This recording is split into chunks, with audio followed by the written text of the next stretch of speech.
enlightening, promises to be exciting. And I want to encourage every one of you to participate. This is going to be participatory. We want all of us to be part of the discussions this afternoon. We're excited to be having this as a team. And on this with me, my colleagues, I have here with me Ozohu, Jessica is also here, Kunle is also here as well, supporting me in the moderation of this session. And so please just a few housekeeping rules. We would want you to remain muted as you're in. If you want to ask questions, so we're going to have a presentation from each of our speakers. After the presentation, we'll have highlights of all of the presentations. And after that, we have a Q&A session. And so please, if you have questions, you have contributions, if you have questions, just type in your question into the chat box so that we can take note of them. And then during the Q&A, there will also be a few minutes for a few of us. We may not be able to take everybody to make contribution to the discussion to the topic that we are unpacking today. And so just a little bit, we're looking at the topic. We're looking at spotlighting the vicious cycle of poverty and insecurity in Nigeria. That's what we're looking at today. And so before we go into that, I would like to quickly tell us a little bit about Madiba Foundation.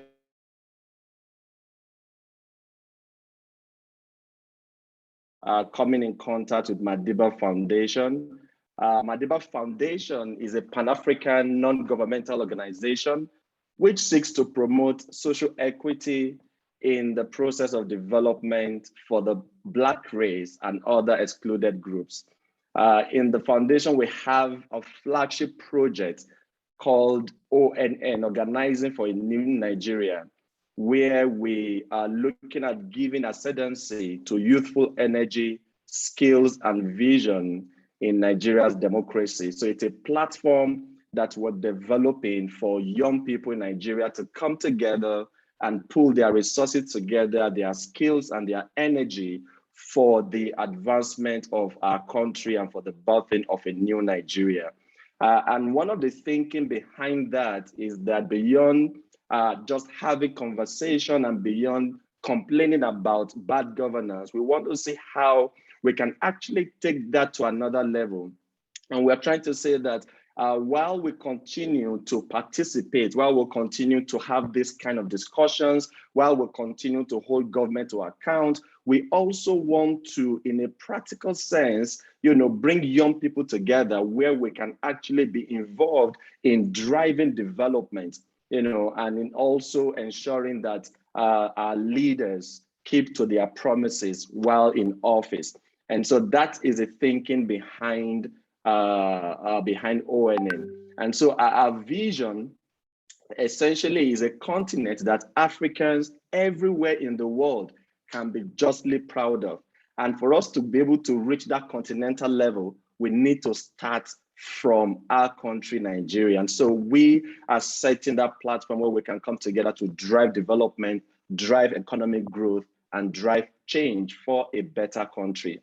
And our mission is to deploy Africa's best vision, skills, and energies, which are all found in young people, to promote democratic ideals that will advance inclusive and sustainable development across the continent.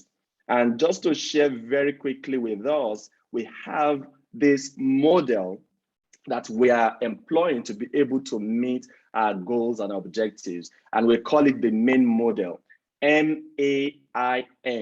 The M there stands for mobilization, where we come together, mobilize young people to come together on the platform to be able to talk and engage and come up with solutions to challenges that our communities are facing. We also have advocacy, which is the aim, which is to galvanize support from both individuals, government institutions around certain burning issues. We also have intervention. Intervention is where we get to mobilize resources to tackle specific pressing issues in our different localities. And the last one is N, which is Nurture, is a platform that we're creating to be able to mentor the next generation of leaders, of public servants, of politicians that will sustain and ensure that we continue to contribute to the betterment of our nation, Nigeria. And so in summary, this is Madiba Foundation. If you're not following us, we would like to encourage us to follow us on our social media platforms. We're on Facebook, on Twitter, on Instagram, as well as on YouTube. You can search for @Madiba Found GG. You'll be able to connect with us. And also there's a link that will be posted here by one of my colleagues in the course of today's session, where you can also sign up to be part of the organizing for a new Nigeria movement. It is non-partisan, it is not political in any way. It is a platform for all Nigerians across political parties, across social class, across different parts, different regions, north, south, west, to come together, and then see how we can birth a new Nigeria. And so we invite you to be a part of what we're doing. And so that is about Madiba Foundation. And so we have very, very, very, very interesting, knowledgeable speakers here that will be looking at the subjects that we're looking at today. I mean, these subjects, talking about poverty and insecurity, these are like two major evils that Nigerians are confronted with, particularly in this season. And of course, without even talking too much about them, every day we keep seeing the numbers of people who have been kidnapped. Nigerians have been terrorized. We have banditry, death tolls on a daily basis, keep going up. And then apart from terrorism and banditry and kidnap for ransom, we also have the crime rate is also on the increase. For some of us who are in the major cities like in Abuja, Lagos, Port Harcourt, we keep hearing about one chance, innocent citizens falling prey to petty crimes and even violent crimes as well, all across length and breadth of our country. And so insecurity is staring us in the face on a daily basis. And the other evil that we're also looking at unpacking is poverty. Poverty is another major problem that we've been looking at over time. And it looks like, even with the efforts, that the government is making, and some of the numbers that are coming up, particularly recently, in terms of the number of people that this administration has been able to lift out of poverty through their different initiatives, the Bank of Industry, the social investment initiatives, and all of that, it appears that the number keeps going up. There is a World Bank report that the number of poor persons in Nigeria will rise to 95.1 million by the end of 2022. And 2022 will be ending in just a few months. 89, and that 95.1, and that is a lot. That is a lot. That is nearly half of the population living below the poverty line. As at 2020, this figure was about 89%.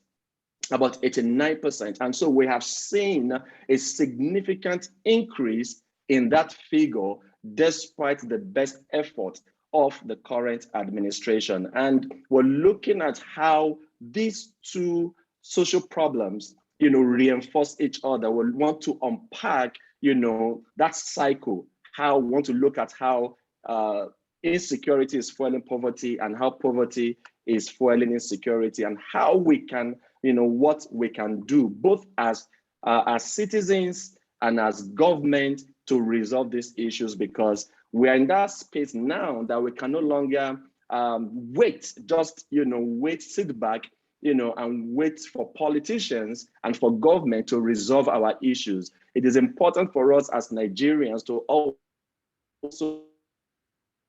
look at ways we can also contribute to the effort that the government is making in resolving these issues. And that's one of the reasons we are having this webinar. And that's actually one of the core methods that we are trying to promote at Madiba Foundation, to see how young people, how citizens can come together in practical, pragmatic, sense, to resolve some of the pressing challenges that are confronting us as a nation.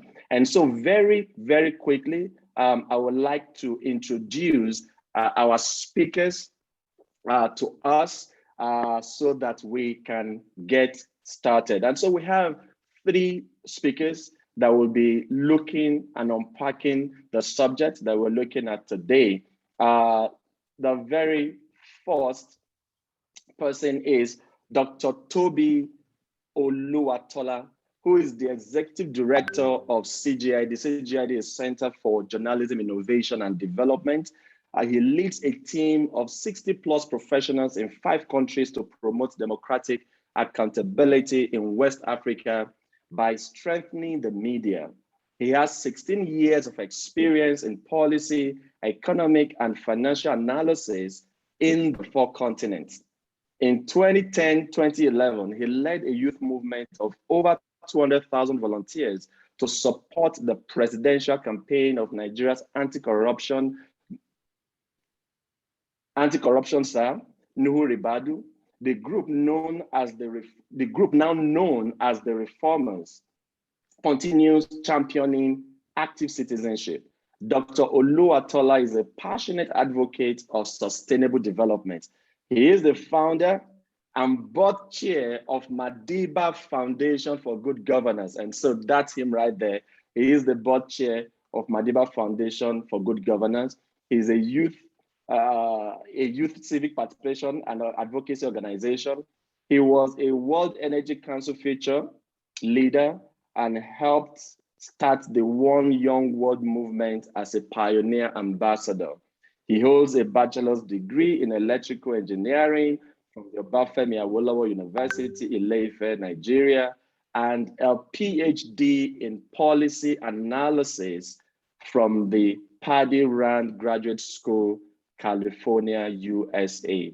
And he's one of our speakers tonight. And I think I would just right at this point bring him in for him to give us his thoughts on the twin subjects of poverty and insecurity that we are unpacking this afternoon.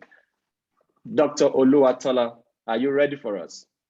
Yes, Fred, can I share my screen, please? All right, let aid him to share his screen. Okay, so while we're doing that, I just want to start with by making a bold statement, which I believe very firmly to be true, that Nigeria's biggest problem is not corruption, like many people like to believe. Nigeria's biggest problem is poverty. And poverty is what fuels corruption, is what drives insecurity, is what drives pretty much every other social ill that we face. And the experience of countries that we know today to be developed countries, and how we see, if you plot a chart, looking at the prevalence of corruption and the poverty rate, you would see an unmistakable trend that as poverty goes down, corruption goes down. So, so countries like the US that we all look up to today, and we say, oh, why can't Nigerians have values like Americans do, and because not be corrupt? But in the 40s and the 30s, when America was almost as poor as us, they were just as corrupt, if not more corrupt. So the reality, and if you look at places like China, which have also become a little bit more prosperous now, you can also see corruption at least receding into the shadows. And what tends to happen is that as countries get wealthier, corruption starts from being very overt and very blatant in your face. Everybody is, just trying to get one up, because in the end, human beings, we all have one thing in common. We want to make progress. Whether you define progress in terms of wealth, in terms of health, in terms of kids, fertility, being able to bring children into the world after yourself and continue the species, we all want to make progress. We all have that fundamental desire and need to make progress. And what poverty does is that when people then are put in a position where they have to make a choice between what is the noble thing to do, what is an uncorrupt thing to do, and what is a corrupt thing to do, and they do the cost-benefit analysis.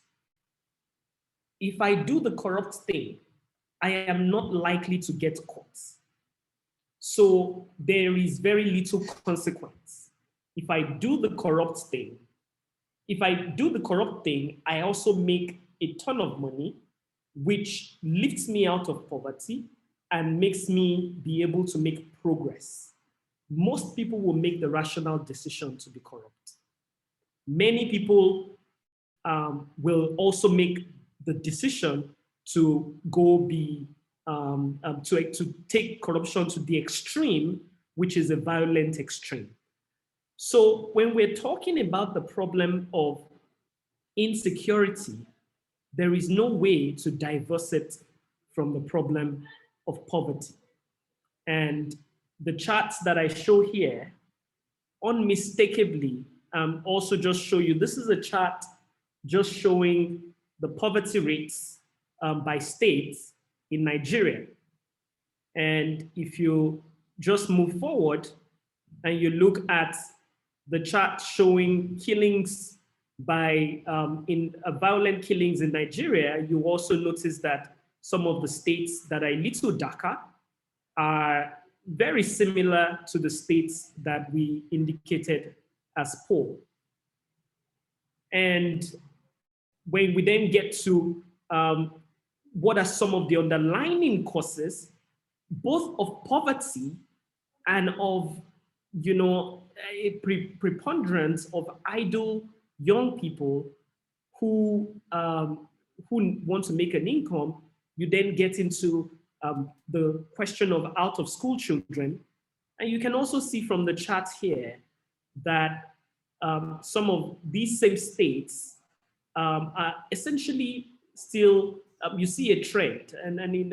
Yes, there are a few aberrations, but you see that the trend almost stays consistent, that out-of-school children also tend to be higher, which is really a leading indicator. So what do I mean by leading indicator? A leading indicator is something that precedes the violence, precedes this insecurity. So when you've got a lot of people with children that are not in school, those are the children that will end up turning around and making sure, in the bid to progress, resorting to violent means to make progress. And you can then see what then starts to even complicate the matter is when you then look at the fertility rates. how many kids are being born in the places, are being born across the country. And you've got a case where fertility rates is as high as 7.3, that's the highest in Nigeria, which is the poorest state in Nigeria. But the richest state in Nigeria, Lagos State, has a fertility rate of 3.4. So you've also got a case where, and you and I can attest to it, many of us can attest to it, where you've got a man who's very wealthy, he has 2 kids, but his gate man has 7 kids. And you've got, you know, a state that is poor, effectively poor, people who don't have the means to make sure that they raise kids and they give those kids the opportunities that it would take to lift themselves out of poverty, are the ones who are then having the most kids. So you've got a case where poverty is then driving increase in insecurity because it is driving the underlying factors that create people who are most willing to make that trade-off of, should I do something that is evil, effectively evil, to advance, or do I take the high road? So in this chart, you will notice that Borno is empty, and the Nigerian Bureau of Statistics didn't have the poverty data for Borno for 2019, which is why it is empty. So you see, we see a clear, unmistakable trend here that has developed where poverty is really driving insecurity, and insecurity is coming back to drive poverty. And I want to speak a little bit more about the insecurity driving poverty, because increasing or exacerbating poverty. For me, I think the Kaduna train literally changed everything, because prior to the Kaduna train attack, many people like me, and I imagine a lot of the people on this call, could feel relatively immune from the worst risks of insecurity. If you're taking the right precautions, maybe you're not staying out late, you're making sure that if you're going to a neighboring state, rather than drive by road, if you're going to a state where there's a high risk of being kidnapped, rather than going by road, you go by train or you go by air. You're trying to avoid certain areas in the dark. I mean, many of us thought that we were immune to some of the worst effects of insecurity. But Kaduna changed everything. That train attack changed everything. Because for me personally, as an individual, the week before that train attack, I was on that same train. And for many of my friends, were on the train the day before, the day after, or could have been on the train on that same day, who do business between Kaduna and Abuja. And someone I know, a family I know, has a tragic story of their daughter being on the train, and the family had to spend about 110 million naira, which they had initially wanted to use to buy, the person that wanted to use to buy a house. They had to spend 110 million naira to get out of poverty. I don't know about you, but 110 million naira can be the difference between sliding down a notch on the poverty chain or sliding up a notch on the poverty chain. So you can see how, and that family had to pay that much money, and there are many unfortunate families who have not been able to even raise the money, and some have even been able to raise money and pay some, but their awards have still not been released, maybe because the bandits feel like they've not paid enough, or they can extract a little more value. So you see a case where even for people and families who are striving hard and saving hard and working hard to get out of the poverty trap, you've got this insecurity tax that families now have to pay, families now have to worry about. And this is not even speaking about people who have been displaced by insecurity, internally displaced people. And the data is obvious. When people are attacked, their farm productivity goes down. They have to leave their homes where they have built their life savings and whatnot. And that insecurity and just even the trauma that the kids face.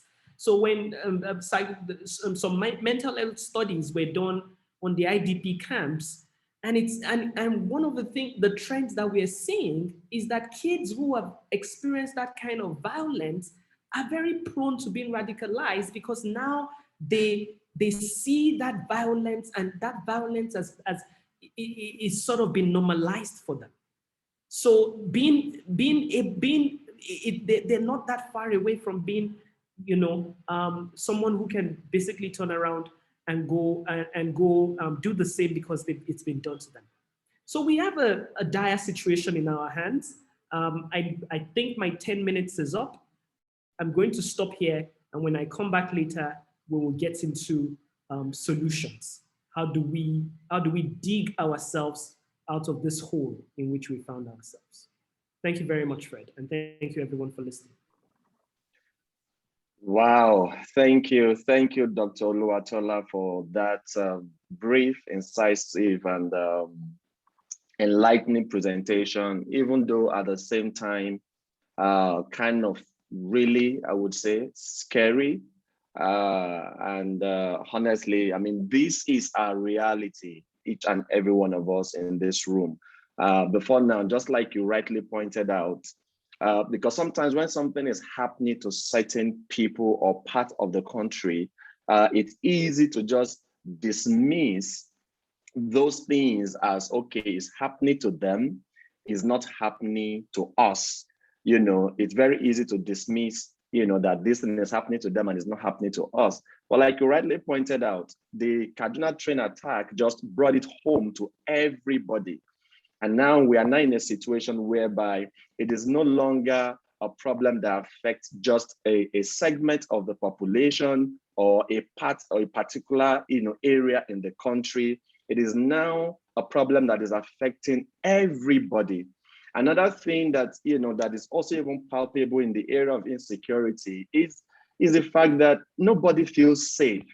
And that in itself does something to our psyche, even our mental health, when you perpetually live in fear, and all of that. And this is really something that we really have to resolve very, very, very quickly. And one of the things you said, particularly what you said in your opening, stood out very strongly when you said corruption is not the biggest problem confronting us as a country, not corruption, but poverty, and the different dimensions that you also brought into it, the low school enrollment that is foiling poverty, and then the growing population as well that is foiling poverty. These are some of the issues that hopefully we'll still get to look at before the end of this webinar.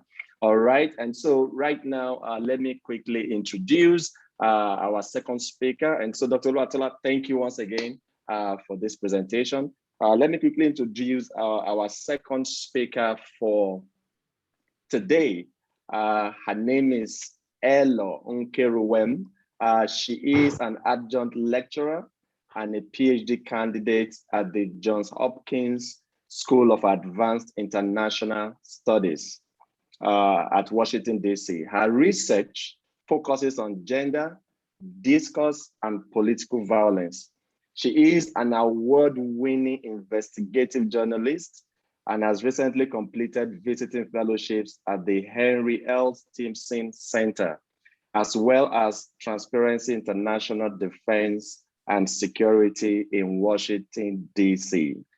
Her latest policy blog reviews Russia's increased economic and strategic focus on Africa and how this is further modeling up complex conflicts in many African countries.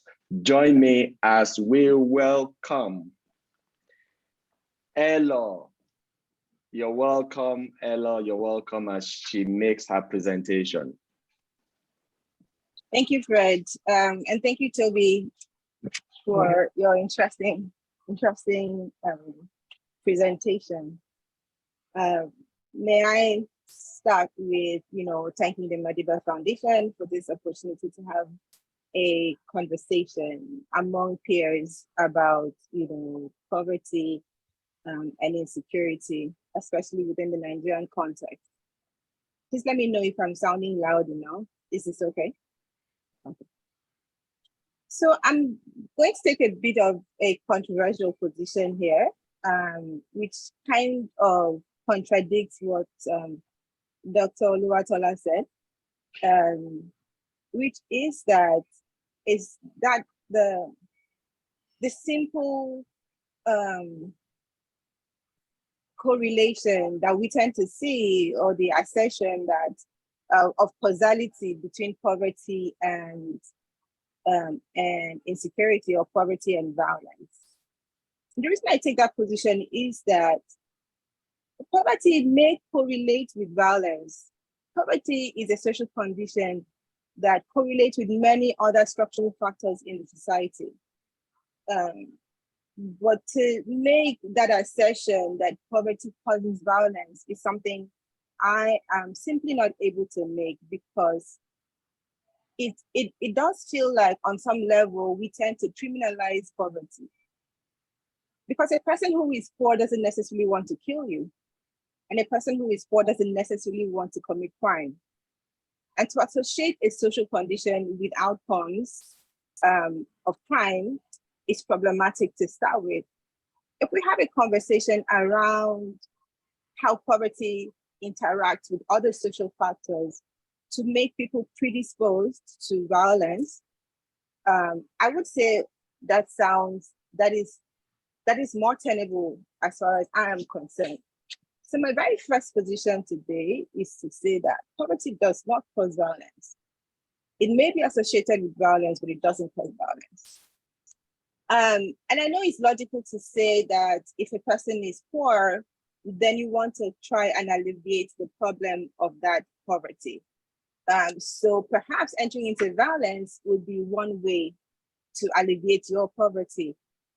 If it is a case in which we're saying that petty crimes, like a petty stealing, is something that one wanted to say is a method of alleviating your poverty situation, then I would say, okay, it sounds logical. But Tobi just mentioned 110 million naira as being paid to secure the release of prisoners, people who have been taken captive by violence entrepreneurs or conflict entrepreneurs. So the logic is this person entering into violence and perpetrating that kind of violence because he's poor? And I say, no, that's not the reason he's doing that. So let's, sort of step away from that a bit and explore more factually how one thing leads to the other. And I'm not saying this because I want to be controversial or I want to be unnecessarily pedantic or to focus on some kind of theories of violence. But if Nigeria has over, say, 95 million people in poverty, as Fred alluded to, in 2022, are all those poor people committing violent crimes? And that number has maybe changed, say, from 89 million people living below the poverty line in, say, 2020. So in the past 2 years, that number has risen, especially because of COVID and the shutdown and the economic shutdown. If that were the case, to say the correlation between the increased number of people who are falling into violence and the increased spate of violence,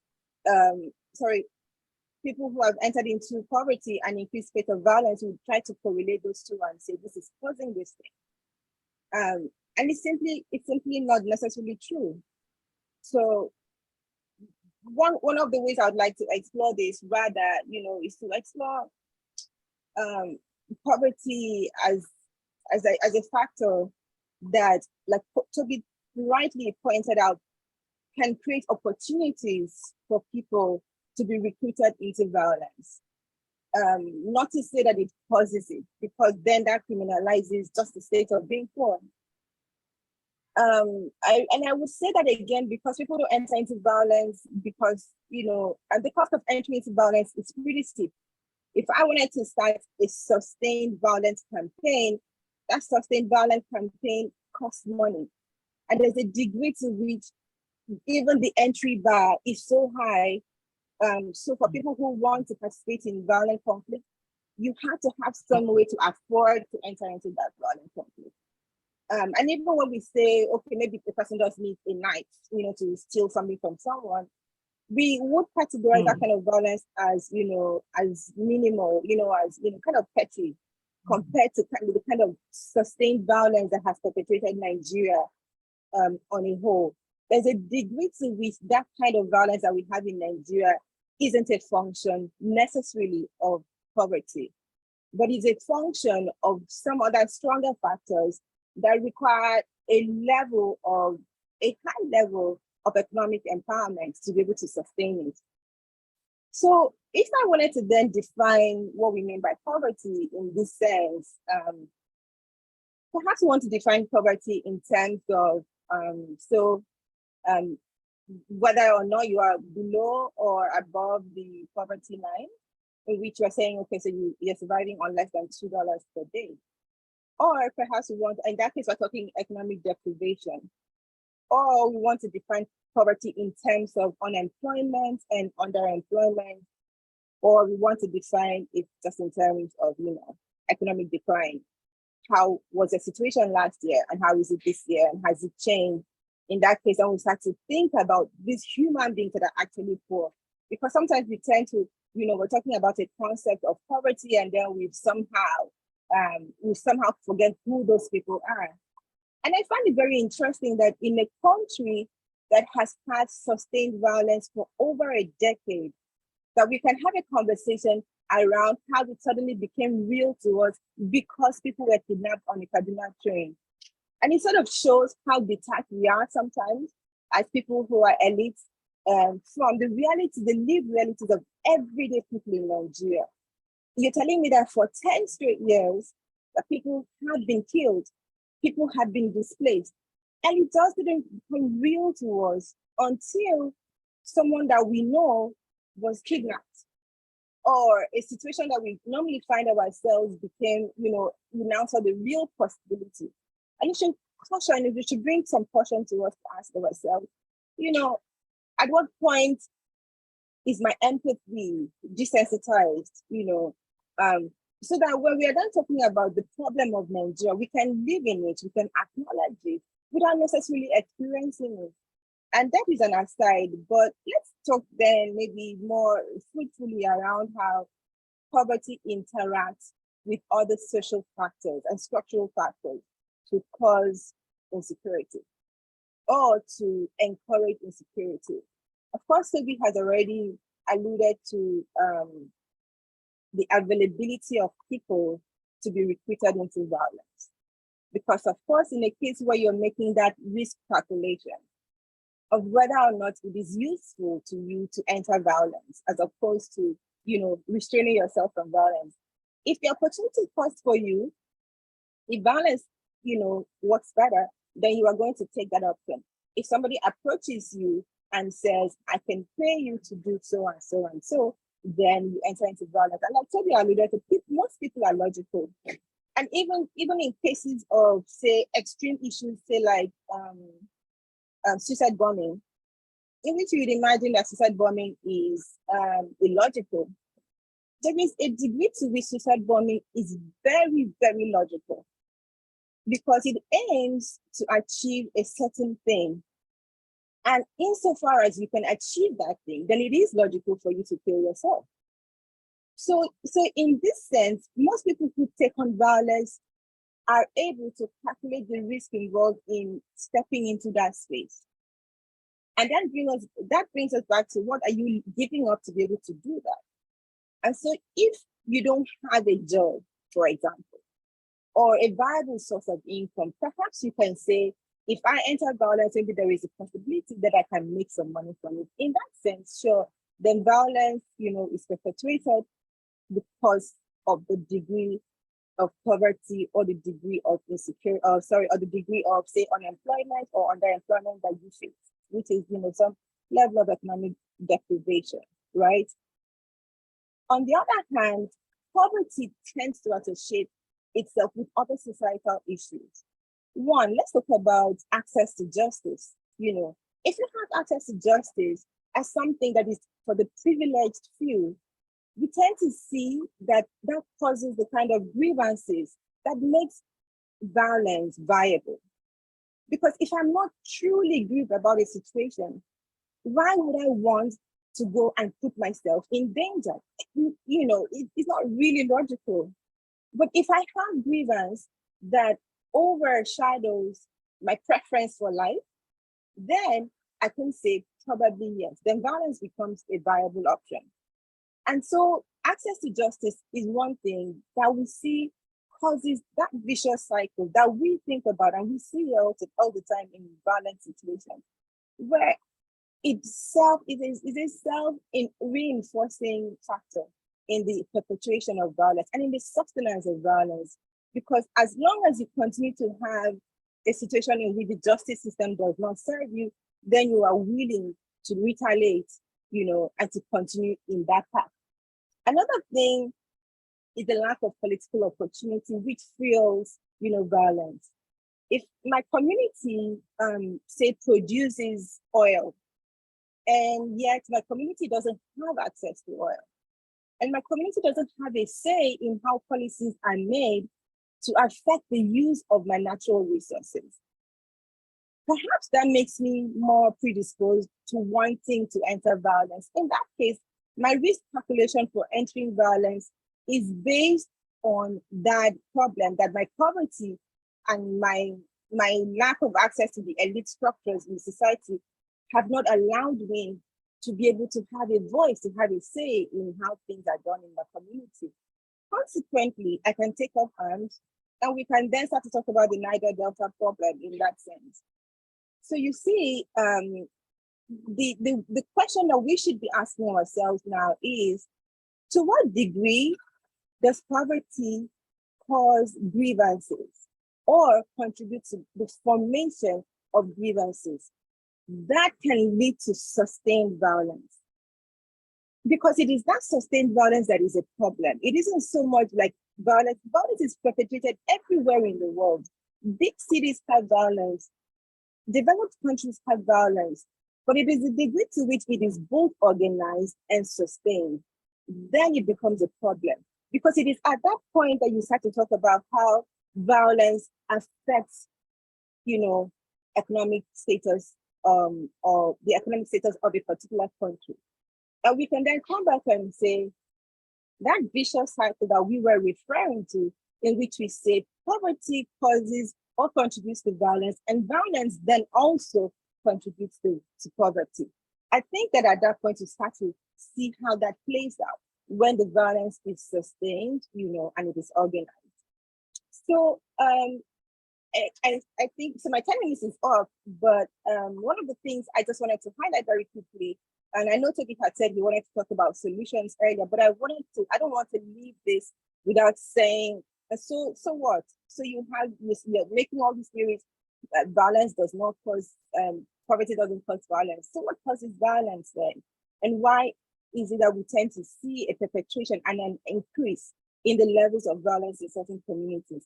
My very first point goes back to the justice system, because it is the criminal justice system that determines whether or not people calculate the risks that, that is involved in entering violence. If you don't think that you will pay the price for your crime, chances are that you will commit the crime.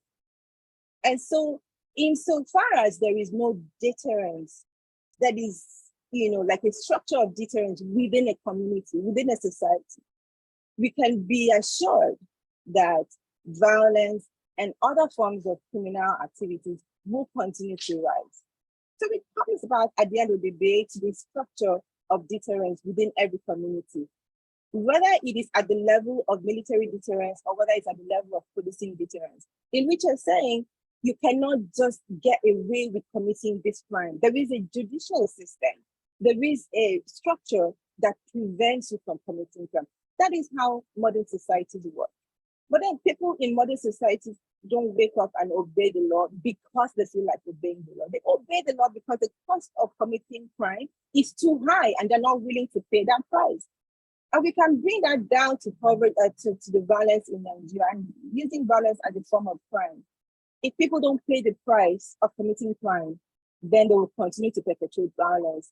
And that's the direction that I would tend to go when we're talking about solutions for the problem of violence in Nigeria. And I know that there are many other things we can talk about and to create economic opportunities for people, but let's just leave that, and then maybe we'll come back to that when we have the space to talk and answer questions. Thank you. Wow, interesting perspective here from Elor. And it's looking like Elor is you're stirring up something very interesting here. And it's looking like we may have to take this debate further. And I really don't think that today's session on the subject will be sufficient for us to look at some of the issues that are beginning to come up in the course of this conversation. And one of the things that Elor has stressed in the course of our presentation is the relationship, the cause and effect, the nature of the cause and effect relationship that exists between poverty and insecurity. And in summary, what I see here is that she's calling to question the extent to which we can actually say that poverty leads to insecurity, and that's quite interesting. And one of the things I'm seeing here, which is coming, which I think is a question that I would like her to respond to much later, is whether or not she's by this calling for more study in the area of understanding the nature of the relationship between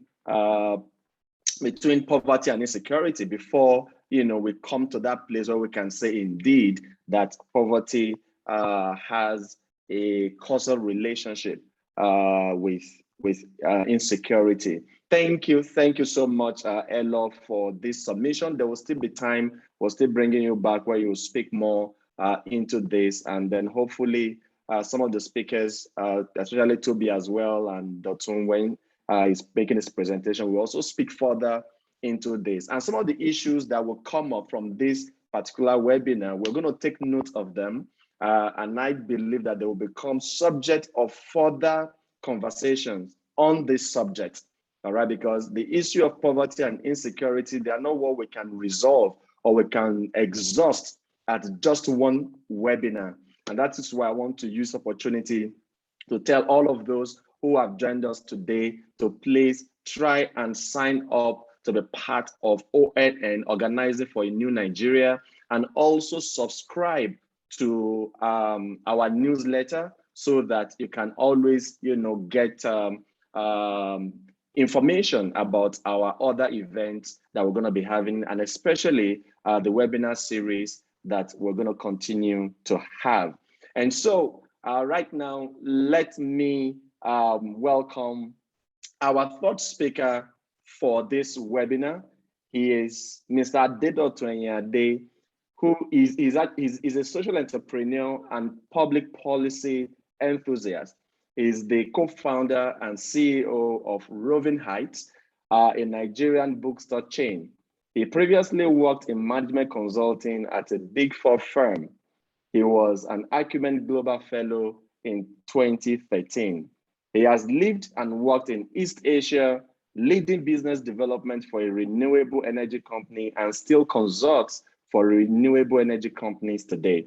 He has a bachelor's degree in microbiology and master's in public policy from the Obafemi Awolowo University, Nigeria, and University of Oxford, United Kingdom, respectively.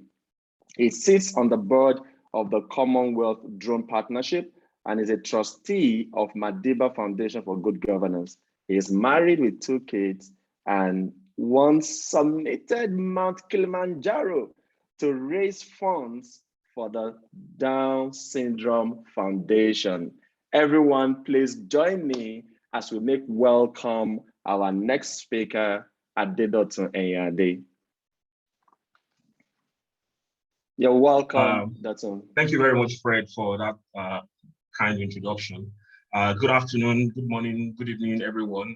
It's a pleasure to be here discussing this very important theme alongside 2 interesting friends, Dr. Tobi, Oluwatola, and Elor. And I think we couldn't have been discussing this at a better time, or at a more critical time in our own national life. We are all privy to the state of violence and insecurity in the country. Some of us have been affected personally, or some of us have had our business interests also affected. And some of us have been ensconced in big cities like Lagos, Abuja, because of the state of insecurity in the country. So some of us can't even venture out of those 2 cities without police protection. The reality is, whether we want to argue that it's a question of causation or it's just a mere correlation, we know that there is a link between poverty and insecurity.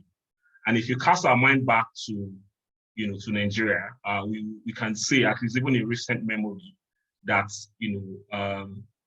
as national income, as personal income, started deteriorating, we also noticed a rise in incidents of insecurity, whether you want to call it banditry, you want to term it farmers, herdsmen crisis, you want to call it insurgency, or whatever semantics you want to use to describe what's going on in the country.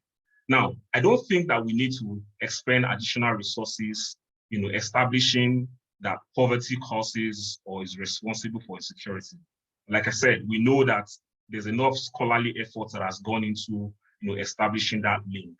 So for instance, someone like Sir Paul Collier, the British economist who's done extensive work, he's been able to prove using statistical analysis that the most powerful predictor of civil violence are actually weak economic growth and low income. So for instance, as people's personal income and the country, as the nation's growth rates start to rise, the risk of conflict falls. So you think of some of the most poverty-ridden countries on the planet, in Africa. Some of them are also some of the most insecure states. And that's not to say there are no other factors that are driving insecurity in those places. But we notice that you have statistics to back that as their income levels, as people's personal income start to fall in those places, then you start to see a rise in insecurity.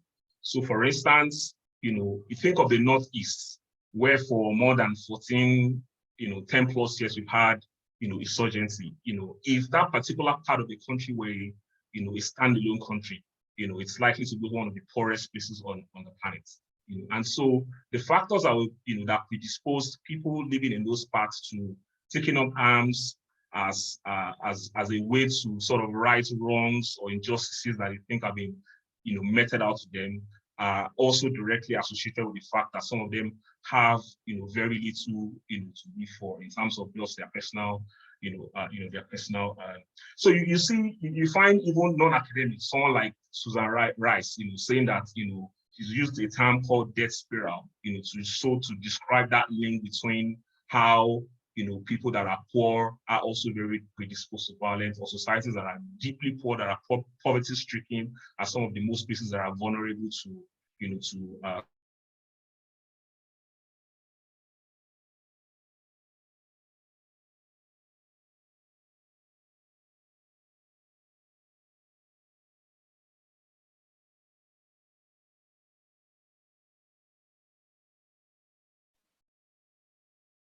Oh, the internet.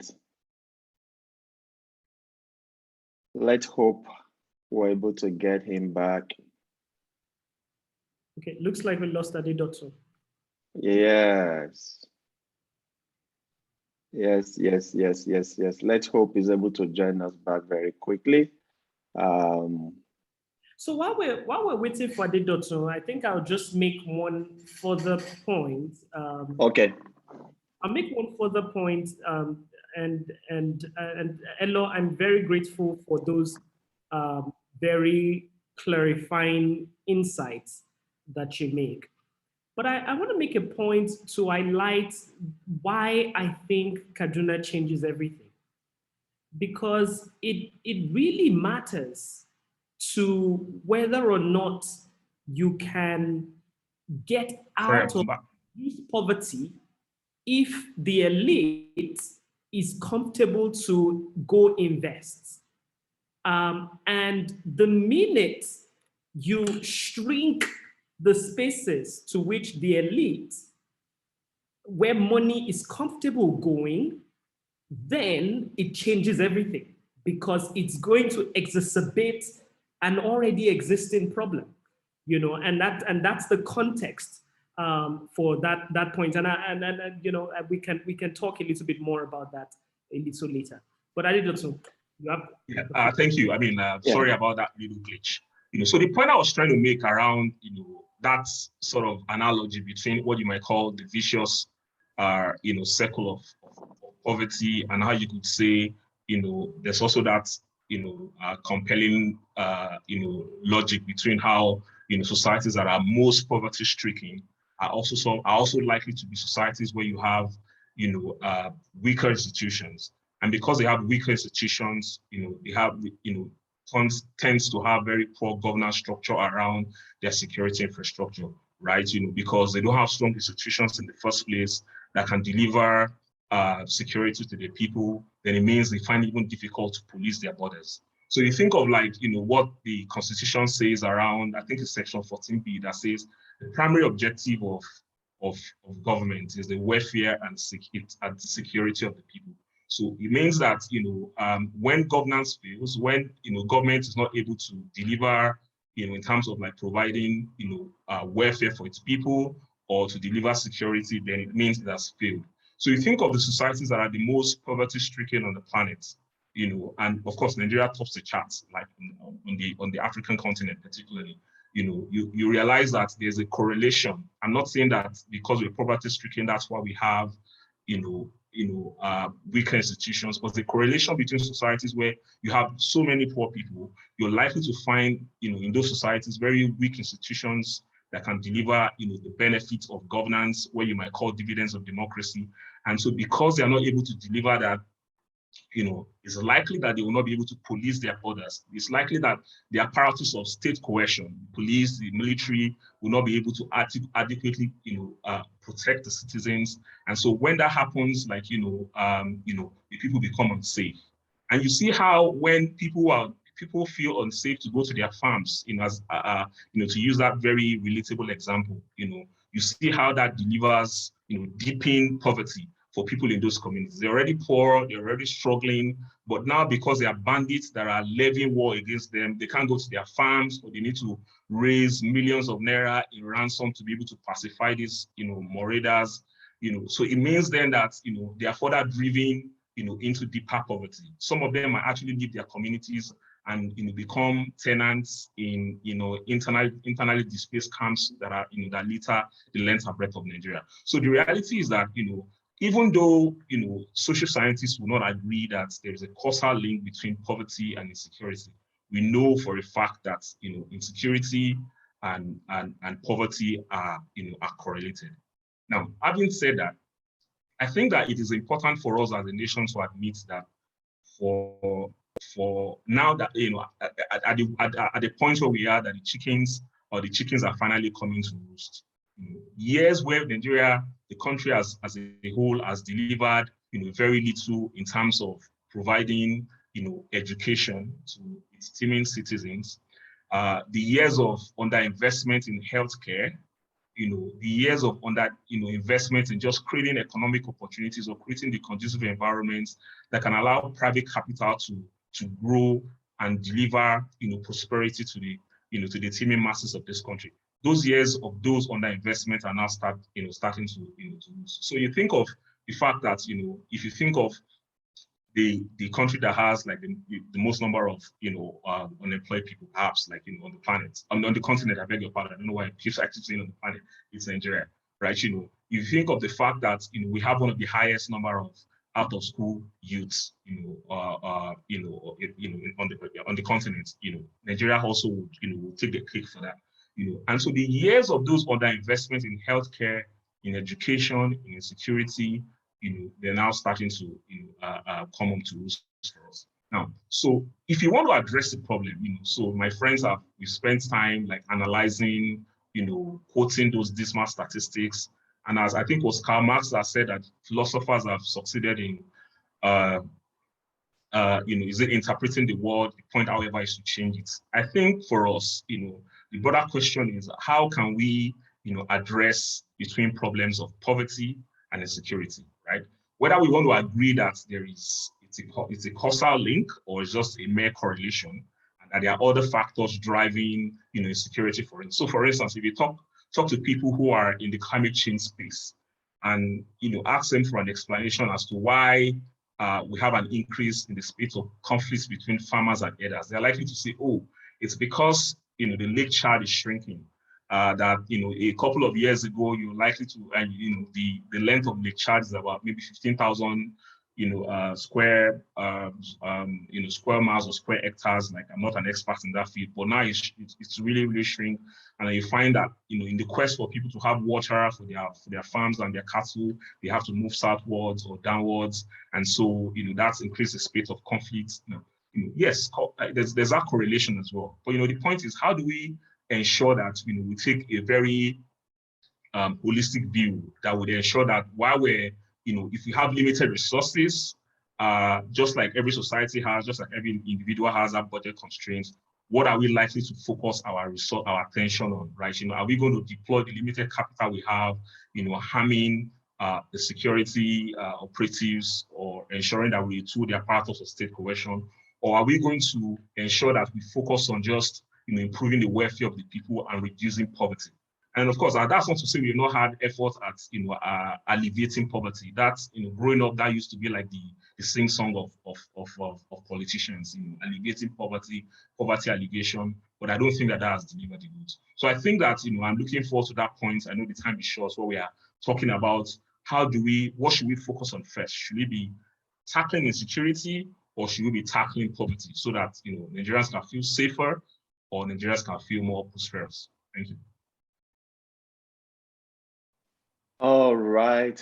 Thank you, Dotun, for that. I think your presentations have been quite very, very clear, succinct, concise, and and I think everybody that's been joining, and I think everybody here has been consistent from the beginning. We've been able to follow your line of thought and the argument that the three of you have put forward regarding this subject matter. And one of the things that is clear from Dotun's presentation, of course, is that there is some form of relationship between poverty and insecurity, whether we choose to see it as being causal or correlation. There is some form of relationship, and I think that probably is one of the things that we need to establish further, even though we have some studies in that direction of the relationship that exists between the two of them. But I would say that on the whole, that the perspectives that the three speakers have brought into the conversation have actually been very, very helpful, because now we have to think more broadly. We have to look at the issue more comprehensively. And from this presentation, I can see that we must stay away from, simplistic understanding of the issues. which then leads to simplistic solutions. And I think that's what we've been having over the years, and why the problems have, persisted over time. But this conversation is actually helping us look deeper into the issues and not just at the surface. And I believe that as we continue to have deeper understanding and the complexities around the challenges that are confronting us as a nation, we'll be able to bring about a holistic policy guidelines and frameworks that can help us address the problem. So I think there's no need to go into, because of time, to go over the highlights of the points that all of you have made. I think it would be nice, or let me just ask my colleague if she wants to quickly do that. Jessica. And then for our participants, there will be time. We'll see what we have left.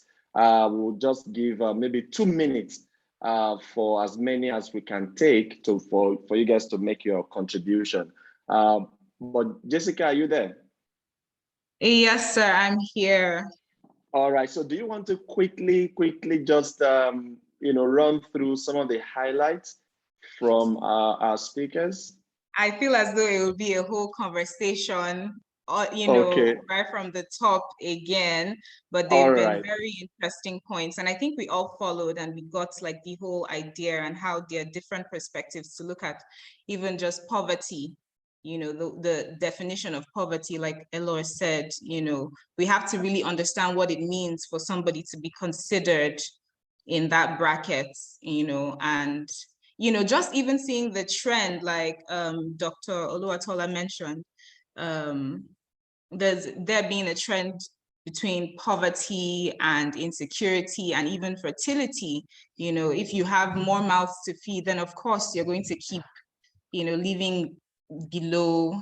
Yes, but I'd love us to just take the questions and have a little, Q&A. Oh, all right. And so I want to say this, that we're going to have like a blog post by the speakers that will be published possibly tomorrow on the website. And so I want to encourage everyone once again, please go to our website. One of my colleagues will post the link. We'll post the link in the chat box, where you can subscribe to our newsletter. And then you can also sign up to be part of ONN, Organizing for a New Nigeria, which is a platform that Madiba Foundation has put together to galvanize youth energy, skills, and talent to address the challenges that are confronting us as a nation. Like I said earlier on, we can no longer just sit back as citizens and as young people and then always just put the blame, even though the buck stops with them, I mean our leaders. We want to create a platform where we can engage meaningfully to, prefer solutions to some of these challenges as much as possible. So please, as the link is posted in the chat box, quickly go subscribe, for our newsletter, and also sign up to be part of Organizing for a New Nigeria. All right, I think at this point, there was something that Adedotun said, and that's where we are coming to right now. How do we resolve the twin problem of insecurity and poverty? And the section of the Constitution that Adedotun made reference to is very, very key here, looking at the primary responsibility of government, which is welfare and security, welfare and security of the people, and these are the two areas that we have seen over the years that the government has been failing, particularly in Nigeria. And so we would like to hear very quickly, maybe for 3-4 minutes, from each of our speakers. And of course, Dr. Oluwatola would go first. How can we address these twin problems of poverty and insecurity? And there's something else I also want to add. we must look, whatever solutions we're profiling, can we situate them within, in relation to the resources that we have, right now in the country. And I think it would be good to get your thoughts on this. All right, Dr. Oluwatola. Thank you very much, Fred. So I think that just jumping straight to what are the solutions, and Dr. asked a very important question, which do we do first, security or poverty? And the reality is that you cannot choose either, because they both reinforce each other. And that's the reason why we have to make that first point, that they're both self-reinforcing. Because what I think that at the core, what needs to happen to reduce poverty, yes, social investment programs have been shown to make a slight difference. The research shows that they make a difference.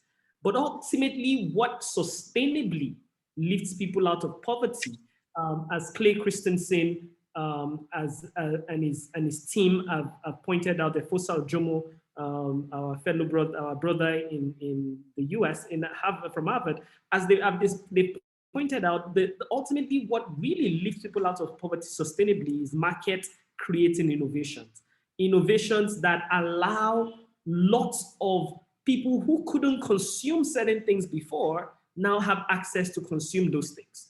And for that to happen, for market creating innovations to happen, and I'll give an example from the social investment program, because people don't tell, the social investment program wasn't altogether a failure.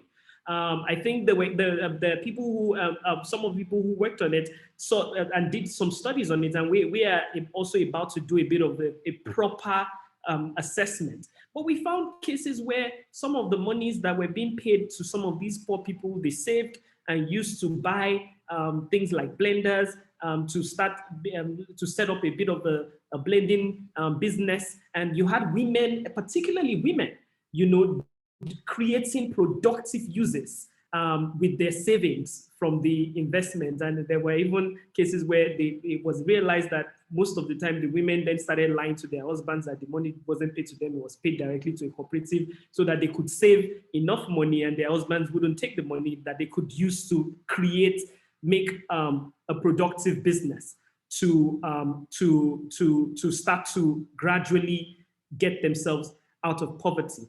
And you can see, and so ultimately that's really the key. But where security comes in, just as Dotun mentioned, so I'm in the energy business as well. And one of the things that I do is build rural mini grids. And what we found also is that when you go build that rural mini grid in some village, then because there's now electricity, people in the village then there's a Baba who now can run for a little longer than he would have run before. And there is someone who was selling fish who can now grill their fish a little cheaper or refrigerate it so that it lasts longer. And that creates productive uses that starts to get people some incomes. But where security then comes in is when you then scare off the people who would have gone to invest in doing a mini grid in some village in Nasarawa. I personally have 30 sites in Nasarawa that I could go do a mini grid, but because of security and the added cost of security, those projects are a little slower. So you've got to do both at the same time. And the thing that what Elor was saying about the justice system, the police system, the justice system, there's just no way around addressing the issues of corruption in the justice system. There's no way around very clearly. And I think that we've got to, because the reality is that when you talk, we've got to tell ourselves some hard truths, because when there is sustained violence in certain ways, and I'll just give a simple illustration where arms are delivered to a particular military base, and every time arms are delivered to that military base, the military base gets attacked by terrorists who come and steal the arms. Which also addresses the point that Elor made, that for people to get into violence, they have to have some means to get into violence. So there is definitely a structural issue there where elements of state are complicit in the cycle of violence that we have to unearth and we have to, to deal with. If we're going to dispassionately deal with, the root causes of violence in the country. I also think that just even being able to open up the economics of corruption a little bit, the bandits the terrorists, the people who they sell, they buy food from. If they are going to kidnap 300 people at the same time, you're going to house them, you're going to buy food, you're going to buy fuel, you're going to do all those things. There is that economics, and I think there's a role for investigative journalism here to really help us see some of these patterns. And perhaps if we follow the money and we see some of these patterns, we unearth some of these patterns, perhaps we can then create the pressure that is necessary for to basically force the political elites and the security services to be more transparent about their activities. I will stop here because I know that the others should talk and we're running out of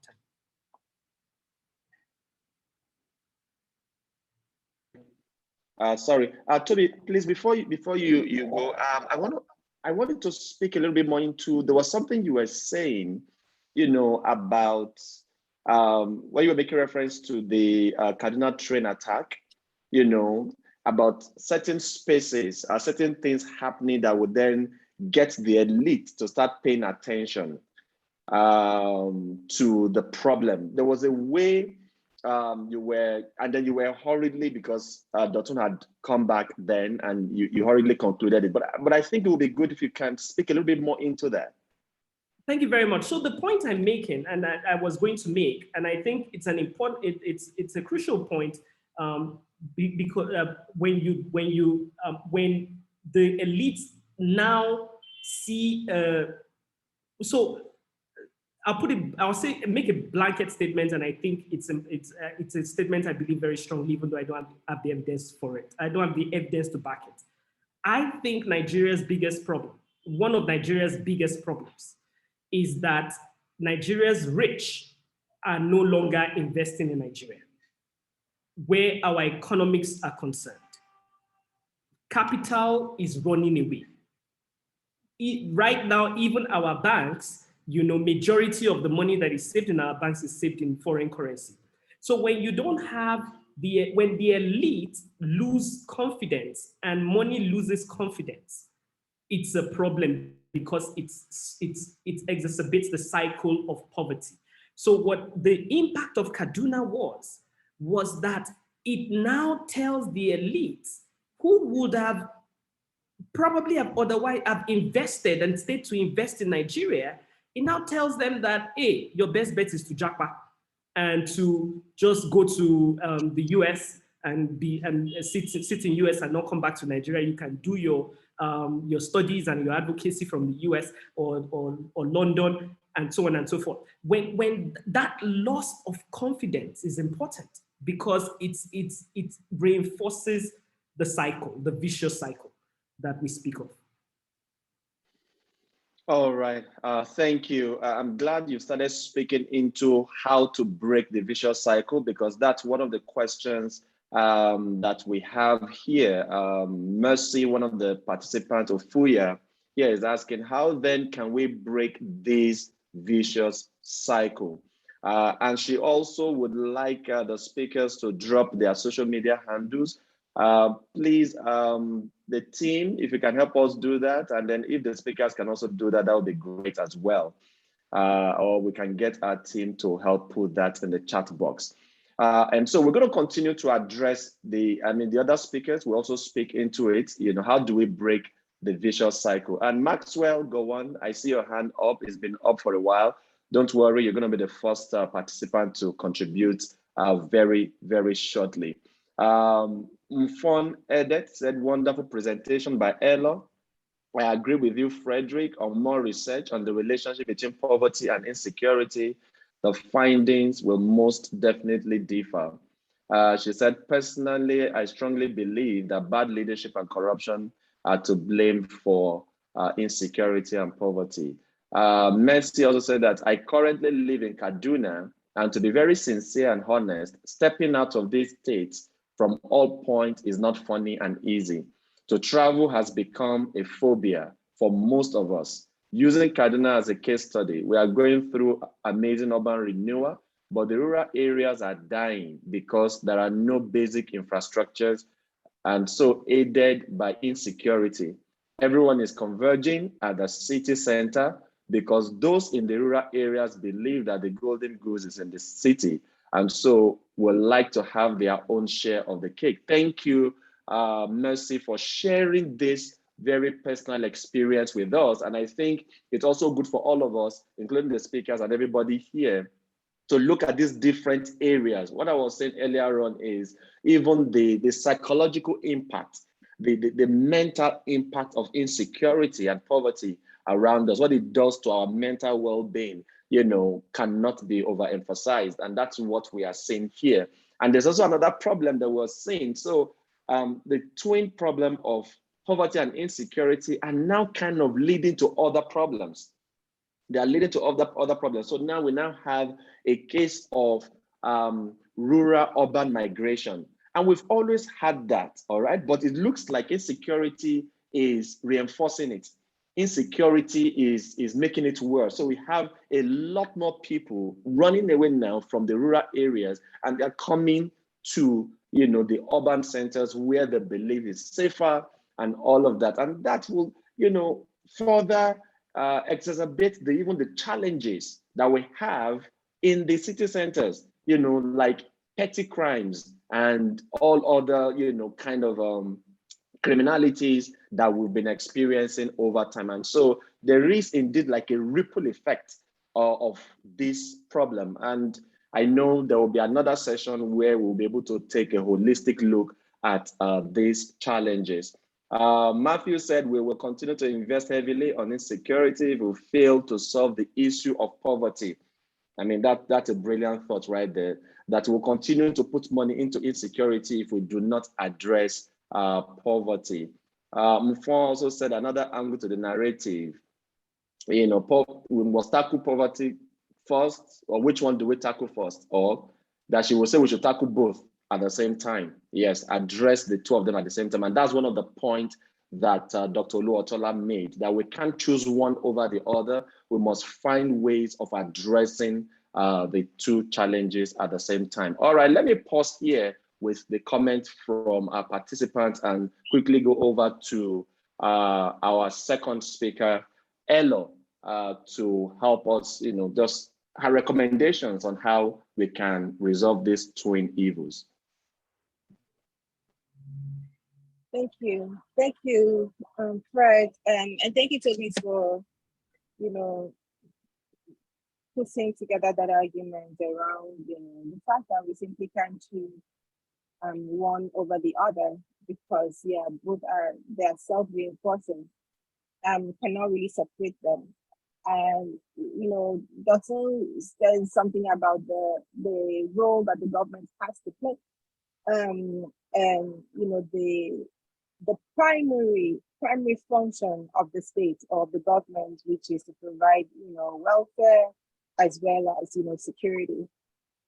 And if I may, the provision of welfare, which Tobi has nicely elaborated, isn't something about the government doing handouts. It is about the government creating spaces where commerce can thrive, and where I don't want to say capitalism can thrive, but the market opens up.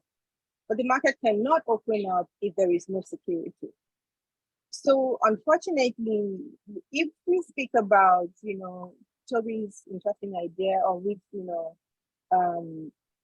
his friends at Harvard had put forward about those innovations that are required to be able to create the kinds of economic opportunities that expands the market space.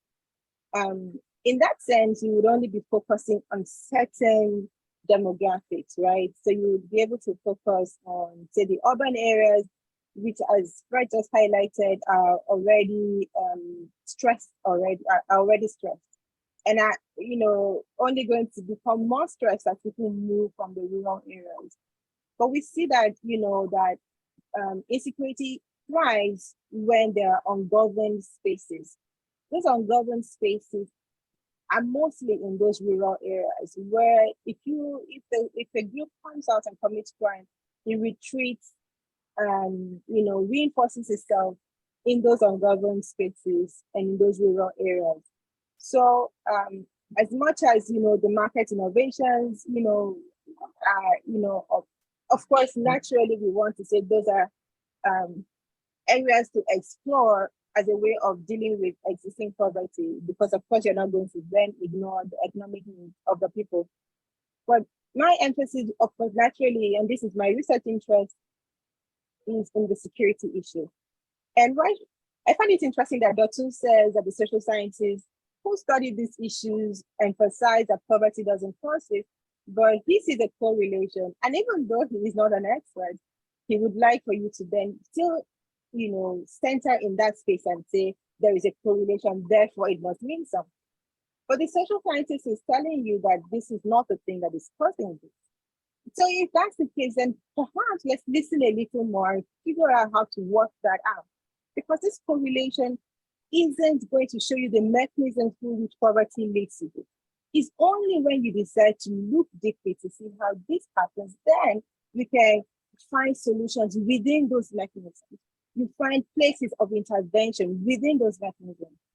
So we have as a matter of research that violence and sustained violence reinforces economic injustice and leads to economic downturns in any society. Absolutely.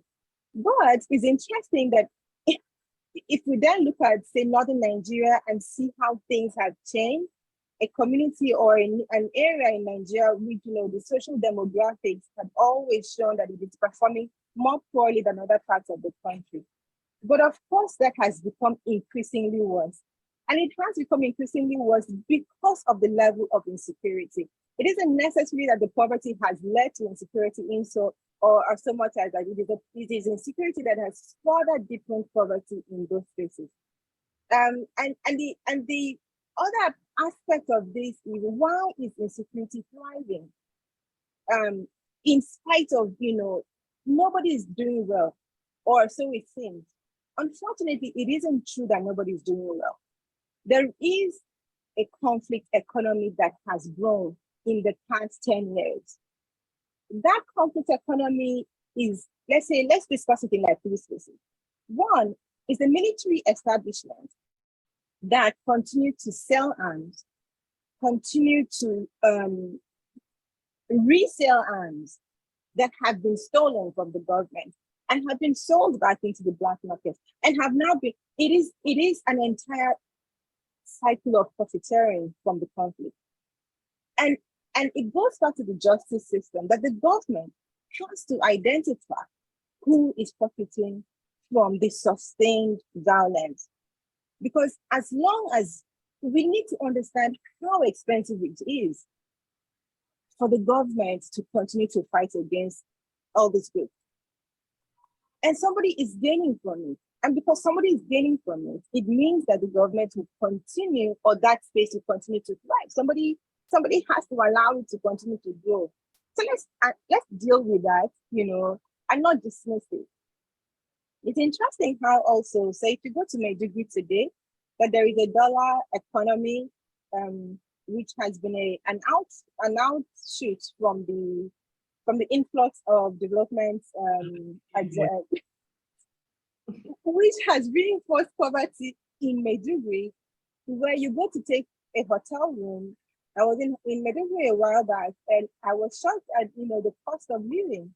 in a place like Madiba that prior to that did not have that problem, you see. Which is why I'm saying that, you know, it isn't merely, okay, let's solve the economic problem, but let's look at the way that the insecurity is reinforcing poverty levels and changing the economic opportunities that are available. Well, how do I even answer the question of how do we break the cycle? My instinct is, rather than, you know, put the pressure on the people, I think that the government has to take full responsibility for this, because it is the duty of the government to secure its people. And there is no way around asking people to secure themselves. That is not your job. It has to be back to what the government has to do. It has to be back to security sector reform. It has to be back to forcing the National Assembly to take seriously the needs of their own people. Because we send people to the National Assembly and we forget about them, and we hail them as the senators and the reps that, you know, are representing us, but we don't put pressure on them. We need to put pressure on them so that they can take our issues seriously. And one of the ways to take those issues seriously is to address the problem with the justice system, which, you know, we can't leave it to the executive to deal with. So back to, you know, some of the more practical things that we can do is in, you know, addressing the political solutions, so that we aren't just putting pressure on human beings and individual citizens to solve a problem that is not on them to solve. Because no matter how much I strive and I want to do business, if it is not safe for me to do business, I cannot succeed in doing my business. And this, you know, I think I'll just, you know, stop there, because of course it's a continued conversation that we need to have. But yeah, I'll just pause there. Great. All right. Thank you.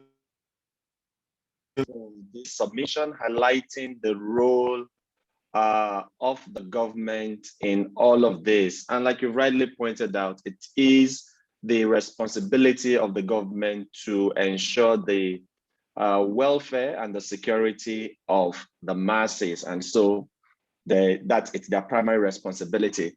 All right, and of course, your emphasis on the justice system is also very, very key, particularly looking at the angle of how, you know, how weapons, you know, are circulating around and, you know, getting back into the hands of non-state actors that ordinarily should not be in possession of those weapons. So there has to be a strengthening of the justice system. And you also made the point that it's not the responsibility of just the executive to do that. The people who have oversight responsibility, like the legislature, must also be up and doing to ensure that our justice system is strengthened. There's this, before we go to Adedotun for his thoughts in terms of recommendations, we have a contribution here from one of our participants via Facebook, because this is also being streamed on Facebook. And he said, this is from Professor Victor Duga. Professor Victor Duga is the Dean of Postgraduate Studies at the University of Lafayette, Federal University of Lafayette. He said, security and poverty certainly have a connection. If bandits and kidnappers ask for ransom, then certainly they are either driven by the need to enrich themselves or by an arsenal for the nefarious industry. In any case, they impoverish their victims, especially the rural populace who have to take loans to redeem themselves. While poverty cannot be erased in one swoop, insecurity, on the other hand, can be attacked using technology. Both require strategic engagement. And so the two require strategic engagement. All right, let's go very quickly to our third speaker for his thoughts, suggestions for a way forward in addressing these issues. And after that, I will come to some of our participants. I will give them opportunity to unmute themselves and to share their thoughts on this subject before we wrap it up. All right, Adedotun, over to you. Thank you, Fred. And I mean, I think it's interesting that you know, there's sort of like an admission that it's a tough call to make which one you should prioritize first, whether you want to, because it seems like a standard chicken and egg problem, right? You want to solve poverty by, as Tobi alluded, by coming up with market-changing innovations, right? But then you need a safe and conducive environment, to use the cliched expression, to be able to deliver, those kinds of outcomes, right? If you can't go and set up $1 million factory in the midst of governable spaces, right? It doesn't stand to reason. And so, in terms of my own thoughts around how do you break this circle, whether we want to debate this is the cause or not, but or just indulge in that standard analysis paralysis of like, it's not the cause, or just a mere correlation. But at least we know that societies where you have lots of poor people are more conflict-prone than other societies. So how about we focus on solutions that can take people out of poverty, and deliver more economic outcomes, and then perhaps we'll start to see better results when it comes to keeping people safe and secure. So I think my first prescription would be addressing the broader question of leadership, right? Because everything rises and falls on leadership, right? If we have a visionary leadership that is able to appreciate that correlation, again, I'm using that word, between or that link, between poverty and insecurity, and how one feeds the other, and how both of them are mutually reinforcing, then I think that we will make a little more progress. And I think that the next, say, 6-7 months, as the elections beckon us, offer us another opportunity to make that that judgment call as to who do we think of all the cast of characters that are aspiring to the president, to the senators, to the governors, have the best insights, can understand understand the gravity of the problem, and have the best, ideas to be able to deliver the goods. I don't have any illusions that you can address poverty in an electoral setting, right? But I think that you can start the journey. You can start the journey in 4 years. You can start the journey in another by the next electoral cycle. And the point is, if by 2027 we are talking about, we've taken 20 million people out of poverty, I think that Nigeria will feel a lot safer than where we are right now. So again, to draw comfort from the words of the late Chinua Achebe, Nigeria's problem is solely and squarely a problem of leadership. So if you have a visionary leadership in place, I think we are one step better than where we currently are. And I think the next prescription will be the fact that, which seemed like a quick win, is just focusing a lot more on law enforcement. I think where we are at the moment, we do not realize how under-policed this country is. We're a nation of 200 million people. I don't think we have 500,000 policemen, right? And even of the few hundreds of thousands of police that we have, providing security, civil defense and the likes to the 200 million people, maybe half of them or a quarter of them are doing private security or providing private security services to banks, to big men. If I have a couple of tens of millions in my bank account and I feel a little more important than my neighbor, I will go and pay for a police escort. If I have maybe 100 million naira in my bank account, I can maybe get an escort vehicle and get 4 mopo in there. And think of people who are people who for whatever reason feel that they need those services because either they've arrived or they just feel insecure, and how much of the little policing support we have is already being recruited into private security and escort services. You can think of why we have so many of government spaces. So I think there's still a lot more investment that we need to make into policing, and to overhaul our policing system, our security system. I hate to use that word, security architecture, but it's just either we want to deliver it at a local level where it's more community policing. We know our policemen, they speak our language, we know their house, they feel a part of the community. I think Nigerians will start to feel a lot more. But I think the broader question, or the more important question, is also that policing, however we want to deliver it, should be underpinned by the principles of equity and impartiality. So you think of the fact that if you have means in this country, you can buy the police. If you have means, you can you can undermine, justice because you have the means. And we see that happen. Do you know who I am? When people get into the just basic confrontation with their neighbors and say, do you know who I am? And you pay a policeman not to deal with your neighbor because you think that you have the means. But then I think we also have lost sight of how much that culture fuels, the feeling of fuels disenchantment, and fuels the feeling of victimhood. So if I feel that, because I am from this section of the country, and then I get into an altercation with a farmer or with an herdsman, and then the farmer or the herdsman goes to call a soldier or a policeman from his tribe, and then they come into my community and beat me up or beat all of us up. And we feel like, well, we wait for the next election cycle for our kinsmen to come. And you see how that fuels that cycle of violence because you feel like you're not getting justice or justice is being partially dispensed. So I think that's what another broader thing that policing or law enforcement, however we want to deliver it, should be underpinned by the principles of equity, justice, and impartiality. Because a whole lot of wounds, a whole lot of heel feeling, a whole lot of of feelings of marginalization and hurt are all fueled by the fact that a lot of people feel that justice has not been fairly dispensed. And I think my last description with the fact that I think we need to revisit. I am speaking from the point of view of how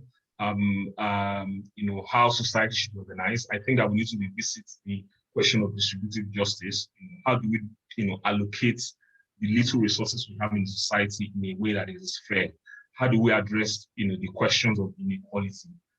Whether we want to agree or not, some of the safest places on the planet are places where inequality has been adequately addressed. So the little resources we have, how do we want to distribute those resources in a way that's going to deliver the greatest good for the greatest number of people? Whether they are the same faiths or different faiths, whether they believe in our deity or they don't believe in our deity. How do we deliver economic opportunities? We know they're very constrained, we know they are limited in a way that it delivers the greatest good for the greatest number of people. And I think it's a big question to ponder on. But I think whether we want to argue around the federal structure that will deliver that goods or the economic model that would ensure that we deliver prosperity to more people than currently have access to those opportunities. I think that when those questions start to agitate the minds of political leadership and they are thinking broadly about those things rather than creating a rentier state where if I'm closer to the means of power, I have more resources than my neighbor, or because I speak a particular language or I profess a kind of faith and I have more opportunities than my neighbor.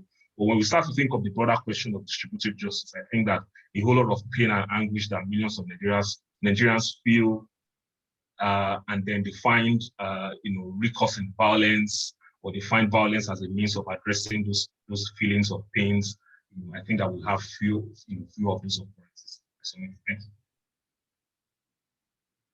Right.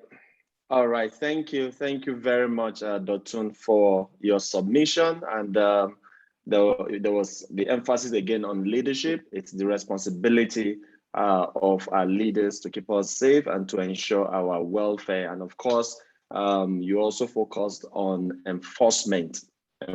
I mean, it's really, really sad that, like you said, Nigeria is grossly under-policed, and it's really, really sad that we have less than 500,000 policemen policing the country of about 200 million. It's just not workable at all. And as you were speaking, I was also just thinking generally about even the welfare of the police, which of course we've seen as one of the issues that came up during the EndSARS protest, because we also know that these police men are also, they are easily kind of bought because their welfare is also, something that has been a problem over time. And by the time we start talking about that, we need to also have the conversation around, what would the welfare package be if we recruit more policemen? How will they be taken care of, given the fact that even the few that we have currently, they are not well paid, and that's why you see them on the road, either soliciting for money or harassing innocent citizens just to get something from them. And so the issue is quite kind of, all encompassing. And I would say that whatever, approach that we want to take to address the problem must be holistic.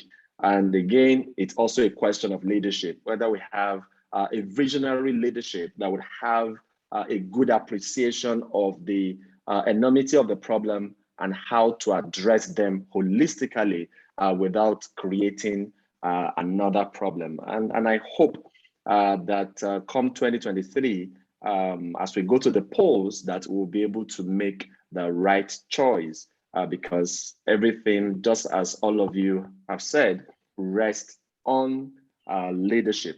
All right, thank you very much for your thoughts. And so our time is fast spent. And so, but we have interesting participants that have been with us from the beginning.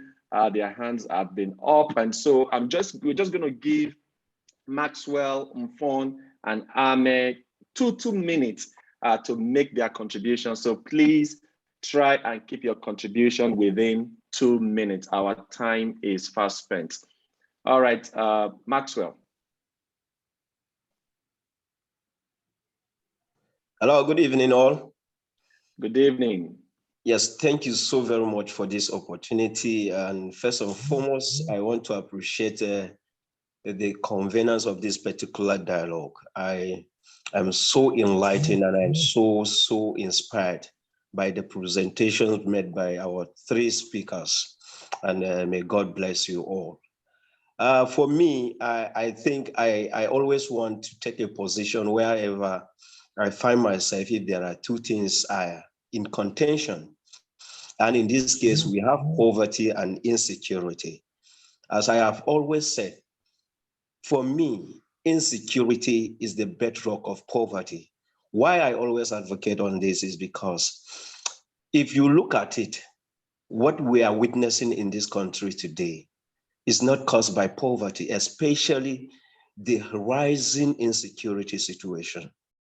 We have non-state actors that are involved in perpetrating crime, like the Boko Haram, the bandits, and the IPOP. They are not motivated by poverty. They are motivated by ideological driven and intentions. So let's look at it. For instance, the Boko Haram activities that have been going on in the Northeast. I've had the privilege of working in the Northeast, especially Maiduguri, for 4 years as a lawyer and as an investigator of human rights violations in most of the IDPs camps. Most of the people there are poor people. They were living their decent life. They go to farm, they go for fishing, and they live their life perfectly well. But with the coming of Boko Haram, which is more of a rich organization, rich insecurity organization, motivated by ideology, they put thousands of people into poverty level. So the issue is insecurity causes more poverty than poverty causes insecurity. And we must look at it from that angle. Those bandits that attacked the Kaduna-Abuja train, they are not poor people. They are very well sophisticated and well rich. They did that out of ideological driven. So it is time for us to decide the kind of leadership that we want. Is it a leadership that will work with the spirit of our Constitution as provided in section 14, subsection 2B, that says the security and welfare of the people is the primary responsibility of the government? How many people or how many leaders from the local government and to the state level up to the federal level, both legislatures and the executive, that are working with the spirit of that provision? If you observe, totally none. We have a duty to provide the right leadership from the local government level. How many civil society organizations like yours doing what you are doing at this point in time? we have the shortage of civil society organizations.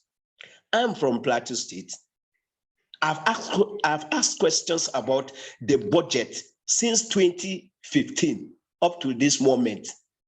Nobody, any civil society in Plateau State can tell you how the present government has been able to implement the budget up to 70%.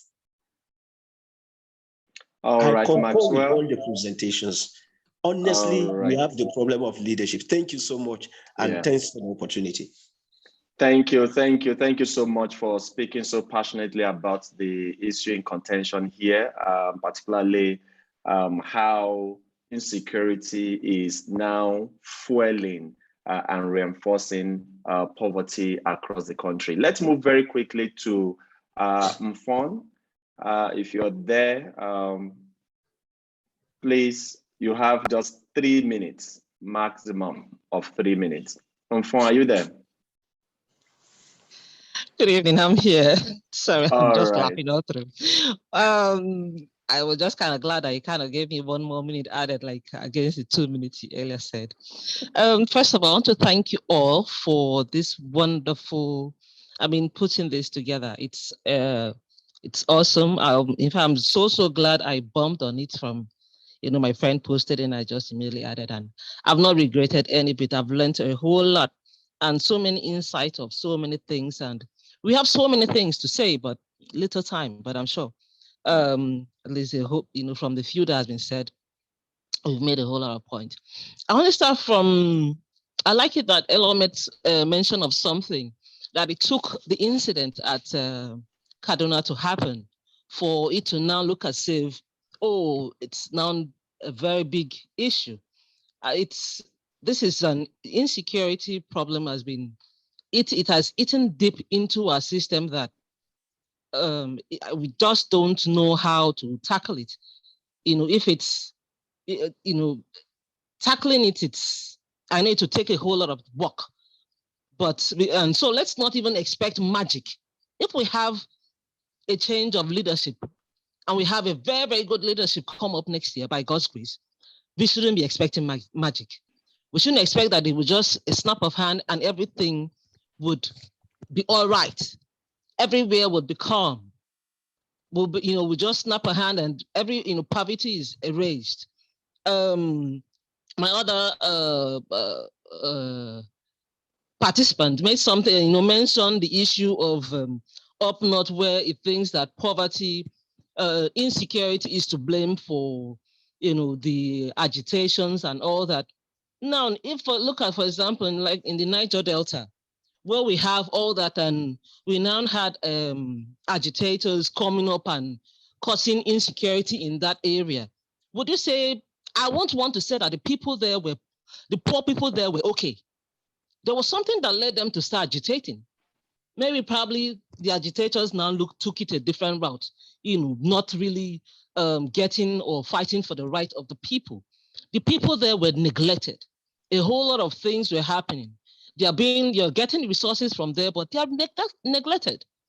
So this insecurity thing, I won't even want to, if each and everyone has their own, demon. Like weeks back, a couple of weeks, like 2 weeks ago, thereabout, I had to travel from the east, from Nkereuwem State back to Lagos. And I couldn't afford a flight ticket. Let me put it that way. Not that I couldn't get one. I couldn't afford it. Even if I could, it was just outrageous, putting the fact that I have other things to do with my, funds. Now, I had to go by road from Nkereuwem State to Lagos State. It's a nightmare. And this nightmare, it's not something that has been haunting us, let's say, just starting to haunt us. Like, I had to sleep, like last year, I remember sleeping on the road like twice. There was an instance I missed my flight and I had to do road because I had a very important event to attend. And so right. The insecurity, it's everywhere. And so this issue needs to be tackled. We just hope that we have a good government that will come in and ensure that the issue of insecurity is put at, will be put at the front burner. Highest consideration. Yeah. But people have to be held responsible, accountable. We have to hold our, legislators accountable. I thank it that I'm glad that something was said about the legislator. We keep thinking it's just about the president. Excuse me, we have the governors to hold accountable. We have the legislator, we have the House of Rep, senators, and other people that are elected into offices to hold accountable to what is being done. And so we just hope for the best come next year, by God's grace. Thank you very much, and God bless you all. Thank you. Thank you for your thoughts. Thank you. All right, the last comment that we're going to be able to take today is going to come from Ahmed Jerry. That's the last comment to be able to take because it's 5 on the dot. Very quickly, please. Yes. Good evening, everyone. I want to thank the organizer for this great opportunity, and I've been enlightened. I want to go straight to the point. I want to realign myself with the submission of Maxwell, where he says insecurity is one of the primary causes of our poverty in our society. I want to say that the society and the people that lead us, we've lost that trust between our leaders. And that is one of the causes of the insecurity we have today. Because like I am based in Sokoto here for over 20 years now. Most of the issue of insecurity we have in our local area here, most of these people, they are local farmers. Some of them are millionaires because the product they farm, the onions they farm, some of them come out with 1-2 trailers of onions that fetch them very good, huge sum of money. You cannot say someone that can make 1-2 million from his farm in a year is a poor man. But what we have today, this issue of insecurity has drove all of them from the farm. They can no longer go to their farm. So if you don't have any source of living, what becomes of you? You become a poor man. So this is issue of insecurity. If our leaders are serious, if our leaders can address this issue of insecurity, I tell you, issue of poverty will drastically reduced. Because some of our fathers were farmers.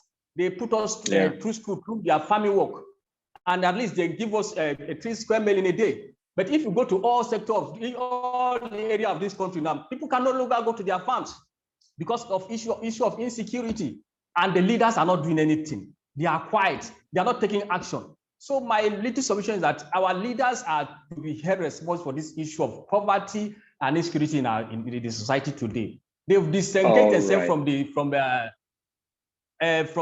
the local structures. So people are just there suffering. So our leaders should address, they should be held responsible, they should be held accountable, they should come forward and then see how they can address this issue of insecurity. If issue of insecurity is addressed, so many things will come to place. Thank you very much. All right. Thank you very much, Ahmed, for this contribution. Thank you.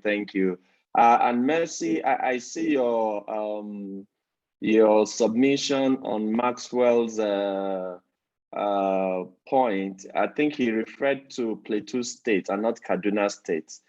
I think it was in reference to Plateau State, not Kaduna State. All right, let me use this opportunity. Sorry, I see Matthew Samuel, I see you, but we're not going to be able to take your contribution today, but I can assure you there will be other opportunities for you to share your thoughts. But again, if you go to any of our social media platforms, please, you can type in, or even right now, you can quickly type in your submission. A member of the team will capture it because we are also working with the various submissions that participants have also made here. So please type it in. We will harvest your comment and then we'll get back to you. And so I want to start by appreciating all our speakers. And so for those of you who are around, if you can just appreciate our speakers, just send certain words or certain emojis, to appreciate them, because I won't be able to unmute everybody. And so can you just appreciate them in the chat box? I know those who just commented have appreciated them. Just send them love, send them appreciation. So I see the love coming, and let's just send them appreciation. Yes, they are sending you guys a lot of love. And this is for Tobi, Adedotun, Elor. Thank you for these incisive sessions and presentations and thoughts that you have shared with us on this platform. And we're going to continue the conversation. And also to just say to our participants, our speakers will be doing us a very short blog post on this thought that they have shared. And so we then have opportunity to read more, including some of their even suggestions that they didn't get to share with us. We'll be able to read all of that in the blog post. And we'll be having this, and we're going to continue the conversation from different angles and also bring on board other experts in the field to come and talk to us about this subject and other subjects that we'll also be looking at in the nearest future. And so I want to appreciate all of you that joined, and for those who also joined us on Facebook, thank you for joining us on Facebook. And don't forget to follow us on all our social media platforms, and also go to our website to be a part of ONN, Organizing for a New Nigeria. Thank you to all of our speakers, and thank you everyone. Have a good night, enjoy the rest of your day, and have a good night. And I also want to appreciate my team, Ozohu, Aki, Kunle, and Jessica. Thank you guys. Thank you for putting this together. Thank you for all the good work you've been doing in the back end as well. All right. Before we go, let's just quickly, before you run off, let's see if we can just take a picture. And if you can turn on your video, that would be great. Let's see if we can take a picture of this very quickly before we run off. If you can turn on your video, that would be great for a quick shot. Akin, can you help us take the shot?